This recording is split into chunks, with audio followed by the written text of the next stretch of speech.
In some ways, it's ancient. You know, it's what people have had to do to kings for thousands of years, is pay respect. And part to our modern consciousness, it feels kind of wrong, but that is what these leaders have to do in order to get Trump on side. And Zelensky, to his credit, has got the memo. It's so different, isn't it, to the one we saw back in February. The last time we had two people with big egos sparking off each other, and this time we had two big egos, but one of them had been taught just to zip it and smile and make Trump feel great.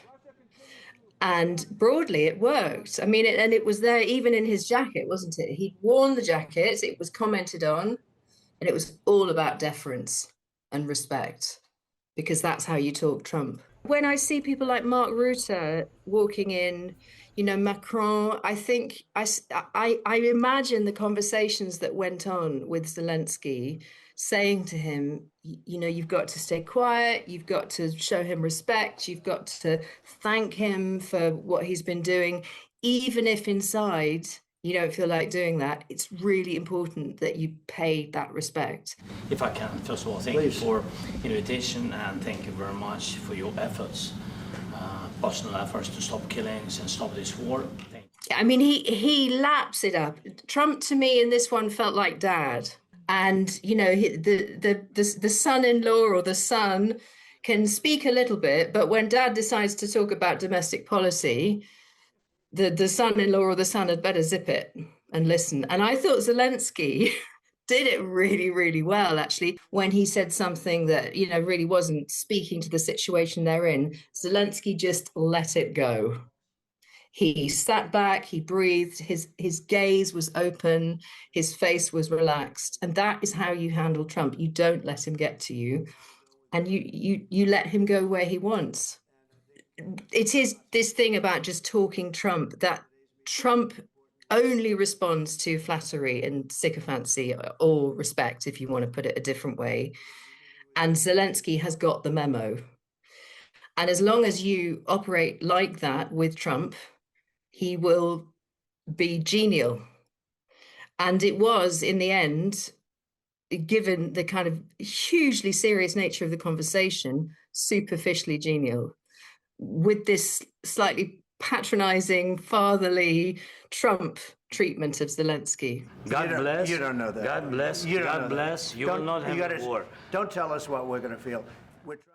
It's interesting if you think about what happened last time. When Trump provoked him, Zelensky leaned in, and he was there for the battle, and his, you know, eyebrows were raised and his voice was, you know, really punchy, really staccato.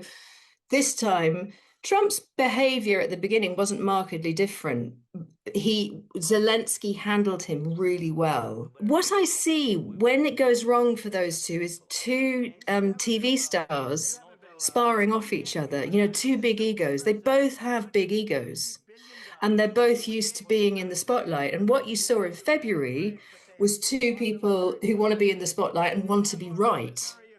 And so instantly you get that finger pointing, that, you know, the two-fingered salute, where you said this and you said this, and the energies, you know, the diplomats must have had their heads in their hands at that point. Trump doesn't have the capacity to change.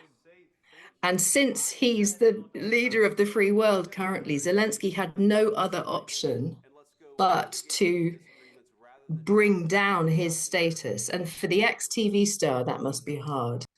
And in a way, the irony is they've been teaching him to be more like Putin, because Putin plays the long game. Putin plays chess.